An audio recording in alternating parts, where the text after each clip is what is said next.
హరీష్ రావు గారు చాలా సంవత్సరాలు మంత్రిగా కూడా చేశారు అధ్యక్ష. శాసనసభ వ్యవహారాలు కూడా చూశారు. వారు మాట్లాడుతూ ఉంటే నేను పెన్ను పేపర్ తీసుకొని రాసుకుంటా ఉన్నాను. వారు బడ్జెట్ మీద సరే గత బడ్జెట్ మీద చెప్తా ఉన్నారు, ఇప్పుడు బడ్జెట్ కూడా మాట్లాడుతూ ఉన్నారు. చాలా సంతోషం. రెండింటి మీద మీరు అనలైజ్ చెప్తా ఉంటే మేము రాసుకొని సమాధానం చెప్పడానికి కూడా సిద్ధంగా ఉన్నాం. కానీ మీరు శ్రీధర్ బాబు గారు చెప్పినట్టు ఆ చెప్పే విషయం వదిలేసి పొలిటికల్గా స్లోగన్స్ చెప్పించడానికి ఎక్కువ ప్రయత్నం చేస్తున్నారనేది మీ ఉపన్యాసం ద్వారా అర్థమవుతా ఉంది. దాని పరిధి కూడా దాటి మీరు ముఖ్యమంత్రి గారు సభానాయకుడి గురించి కూడా మాట్లాడుతుందా ఒక మాట అన్నారు, అజ్ఞానం వల్ల. అజ్ఞానం వల్ల అంటే ఏంటి అధ్యక్ష? ముఖ్యమంత్రి గారికి జ్ఞానం లేదని, లేకపోతే మాకెవరికి జ్ఞానం లేదు. ఇది ఇది ఇది కరెక్టేనా? మీరు మాట్లాడే మాటలు సభానాయకుడిని పట్టుకొని.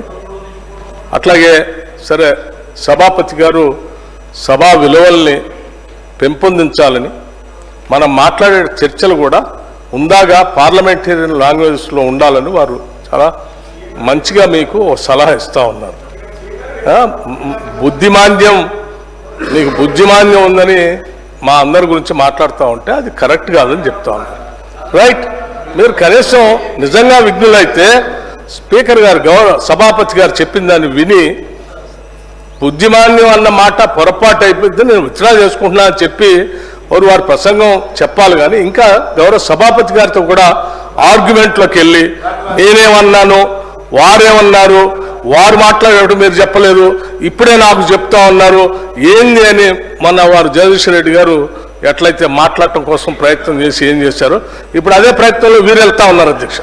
ఇది కరెక్ట్ కాదు. మీకు మీరు సభాపతి గారిని కూడా మమ్మల్ని అంటే అన్నారు, సరే ముఖ్యమంత్రి గారు అన్నారు, మమ్మల్ని అన్నారు, మాకు బుద్ధిమాంద్యం అన్నారు. రైట్, మాకు బుద్ధి ఉందో మీకు బుద్ధి ఉందో నేను మొత్తం రాసుకున్న తర్వాత లెక్కలు చెప్పేటప్పుడు చెప్తాను. నేను సభాపతి గారితో కూడా ఆర్గ్యుమెంట్ ఏంటి అధ్యక్ష? మీకు ఇట్స్ నాట్ కరెక్ట్ అధ్యక్ష. వారు లెక్కలు చెప్పమని చెప్పండి, రాసుకుంటాం.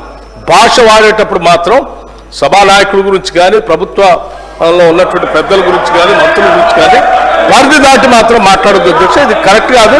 మీకు ముందే మీరు బడ్జెట్ మాట్లాడేటప్పుడే మీరు ముందు ఒక సూచన చేశారు సభలో, మేము లెక్కలు చెప్తాము జాగ్రత్తగా వినాలి అందరూ అంటే మా లెజిస్లేటివ్ అఫైర్స్ మంత్రి గారు లేచి ఎస్ మీరు చక్కగా చెప్పండి, ఉందాగా మాట్లాడండి, ఈ సభలో అర్థవంతమైన చర్చ జరగాల, మేమంతా సిద్ధంగా ఉన్నాం. పరిధి దాటిపోయి బడ్జెట్ పరిధి దాటిపోయి మీరు అడ్డగోలుగా మాట్లాడటం కోసం మాట్లాడటం చేస్తే మాత్రం మా సభ్యులు కూడా ఎవరు ఊరుకోరని చెప్పారు. ఇంకా అంత చెప్పిన తర్వాత కూడా మేము అదే పనిలో ఉంటే ఎట్లా అధ్యక్ష? ఇది కరెక్ట్ కాదు. హరీష్ రావు నేను చెప్తున్నాను, please come to the point. Already గంట అవుతుంది అధ్యక్ష, let him conclude. Thank you sir.